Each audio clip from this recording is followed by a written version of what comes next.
L'histoire, elle est liée de Jérôme Baloge, maire de Niort, 4e place financière en France, qui, globalement, au début de son mandat, se dit « il faut que je crée des innovations, il faut que j'innove sur mon territoire ». Et sur son territoire, il s'est dit « je vais faire travailler ensemble tous ces gens-là, qui sont tous concurrents, et qui ont un patrimoine incroyable ». Et du coup, pourquoi? Parce que ces gens-là, ils ont globalement 4 problèmes. Les assurances, elles ont 4 problèmes. Le premier, c'est la transformation numérique, qui est, on va dire, globalement classique pour toutes les grandes entreprises. Le deuxième, c'est l'arrivée de nouveaux challenges, comme la voiture autonome, qui va bouleverser l'assurance automobile. Le troisième, ce sont les GAFA, notamment Amazon, qui rêve de conquérir ce marché, qui fait déjà des tests, et qui vont être de véritables challengers du marché de l'assurance. Et puis, le quatrième, ce sont des petits nouveaux, les startups. Et c'est ce qu'on appelle le phénomène Alan, qui a été la première startup à être un pure player de l'assurance, un assureur full stack, et obtenir son accréditation à CBR. Et là, en gros, les assureurs traditionnels qui se réfugiaient derrière cette barrière réglementaire se disent là, en fait, il y a des startups qui ont été meilleures sur ce point de vue-là, et là, il va falloir qu'on bouge. Et donc, ils se sont dit, on va ensemble essayer de réinventer l'assurance de demain en créant un accélérateur de startups et en étant en friction, en proximité extrêmement forte avec les startups. Le problème, c'est que je crois qu'il y a à peu près 3000 accélérateurs de startups en Europe. Et donc, du coup, il faut être extrêmement différenciant.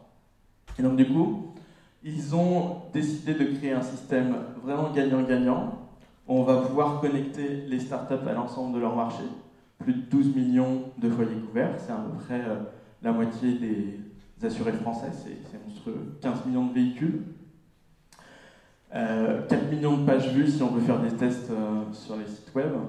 Et puis, l'accès à un truc qui est incroyable dans les grandes entreprises, c'est des expertises extrêmement fortes, des data scientists, des actuaires, vraiment des experts dans tout un tas de domaines qui rêvent qu'une seule chose, c'est de transmettre leur savoir et de travailler en proximité sur de nouveaux projets innovants. Juste un petit mot sur notre vision de l'accélération, parce qu'il y a beaucoup d'accélérateurs, et donc du coup, il a fallu créer une vraie différenciation. Et c'est un programme qui est extrêmement intensif, plus de 170 heures d'accompagnement individuel par startup sur tous les leviers, la finance, les sales, le produit, l'IT, le business model et la stratégie, sur les hommes, leur posture, le leadership, sur le marketing com et sur la stratégie, avec un bootcamp et surtout beaucoup d'ateliers individuels. Donc 9 mois pour être extrêmement intensif. Quelques retours d'expérience et je vais expliquer pourquoi ça marche et pourquoi c'est vraiment différent par rapport à d'autres dispositifs un peu partout en Europe. Un premier cas, c'est Insitio, une plateforme de gestion immobilière. Je vous le raconte juste pour l'anecdote. Il s'adresse à ce qu'on appelle les propriétaires non occupants, les PNO dans le jargon. Un jour, le parrain d'Insitio dit « Oui, on a fait un test avec quelques utilisateurs dans la cible PNO, on a envoyé 140 mails. » Ok, on a dit bah, « C'est cool, sympa. Mais c'est pas beaucoup. » Ah oui, non, pardon. On parle en cas mail. Donc cette jeune startup qui démarre, qui teste son marché, on lui a adressé un flux de 140 000 utilisateurs directement dans sa cible des propriétaires non occupants. Ils ont fait de l'A/B testing sur plusieurs mois et c'est absolument monstrueux comme effet levier.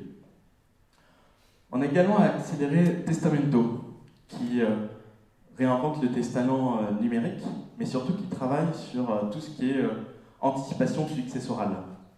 Quand on veut vendre de l'assurance vie, quand on veut travailler sur l'ensemble des biens, quand on est un banquier ou un assureur, travailler avec une startup comme Testamento, c'est absolument incroyable. Ils ont levé 3 millions d'euros grâce à leur accélération. Et surtout aujourd'hui, ils font plusieurs centaines d'euros de chiffre d'affaires, de milliers d'euros de chiffre d'affaires, pardon, avec leurs filiales Mavie et Mutavi.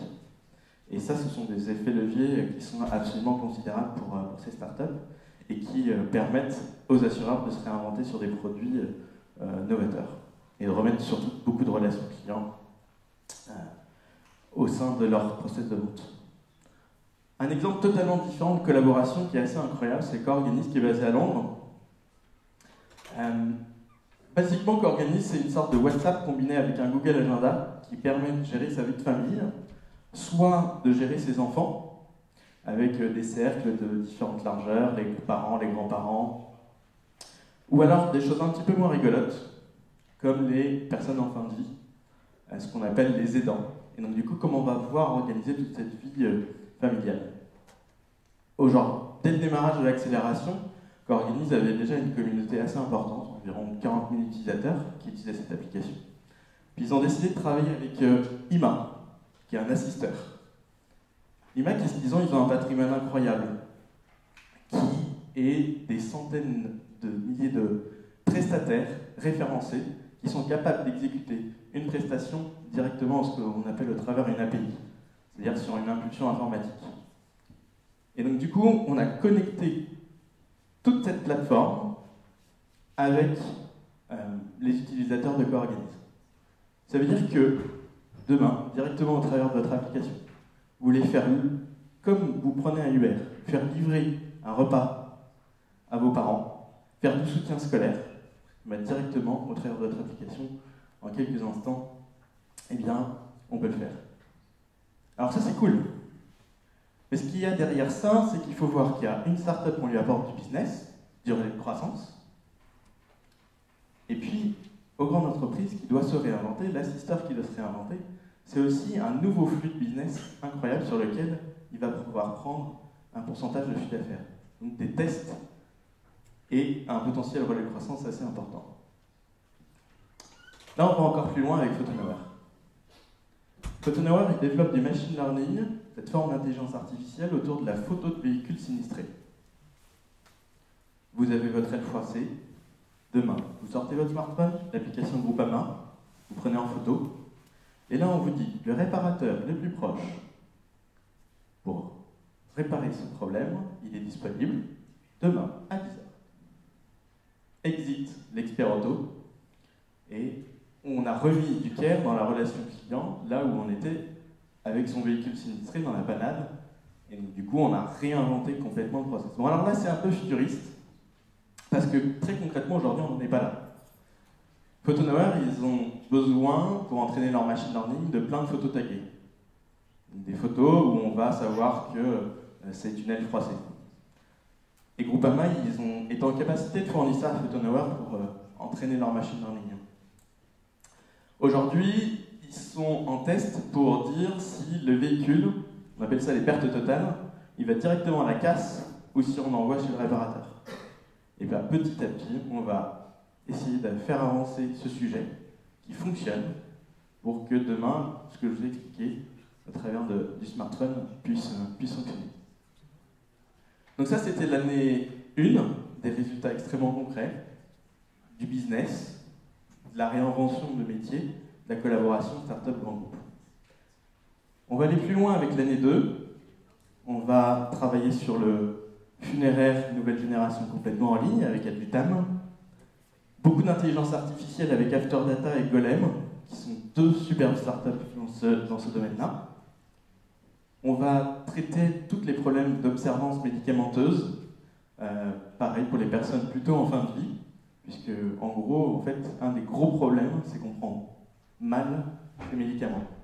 Et iMeds, Healthcare, c'est un pilier connecté électronique qui va traiter ce problème, en collaboration avec les pharmacies. On va faire de la finance comportementale avec Neuroprofiler.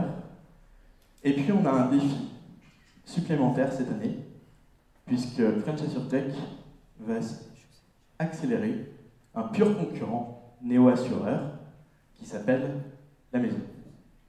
Alors pour la blague, c'est un petit peu comme si finalement Société Générale et BPCE ils se mettaient ensemble pour accélérer numéro 26. Vous imaginez ça? Et bien c'est ce qu'ils font dans cette superbe ville de New York avec La Maison et French AssureTech.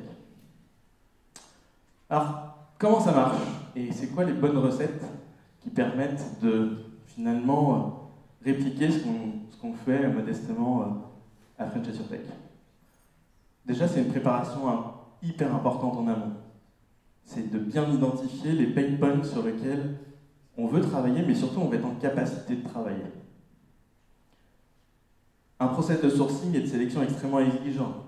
On l'a vu, il y a des milliers de startups, et donc du coup, on fait un écrémage qui est extrêmement important pour avoir une collaboration efficace. Un tiers de confiance pour animer le programme, Startup Palace, on est opérateur, on ne prend pas de prise de participation en capital. On est là pour mettre de la confiance et du lien, parfois je dis des seaux d'huile dans les rouages, entre les startups et les grandes entreprises. Des ateliers individuels, beaucoup d'accompagnement, plus de 170 heures par startup. 9 mois, parce qu'une startup, comme on l'a dit juste avant avec Brega, c'est long, ça prend du temps, et ça ne va pas si vite qu'on imagine. Donc du coup, 9 mois, on se donne le temps. Des parrains et des marraines, moi j'appelle ça qui ont le permis de tuer.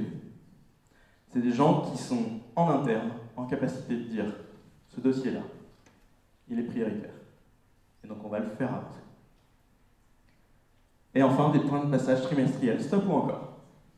La start-up, comme la grande entreprise, a le droit de dire non, on n'avance pas. Dans la bonne direction, on se dit les choses et donc du coup, on arrête. Mais surtout, l'enseignement de cette première année, c'est que les projets qui ont vraiment cartonné, ça a été des aventures humaines. Et en fait, ce qui s'est passé, c'est qu'il y a une vraie relation de confiance qui s'est créée petit à petit, où on s'est dit les choses, où on s'est partagé les moments difficiles, et on a su rebondir pour recréer énormément de valeur entre les différentes parties. Et donc du coup, on a réussi à créer ce climat de confiance, et c'est ça qui est extrêmement important dans ces aventures qui sont avant tout des aventures humaines. Je vous remercie, et je vous souhaite de belles collaborations avec les startups.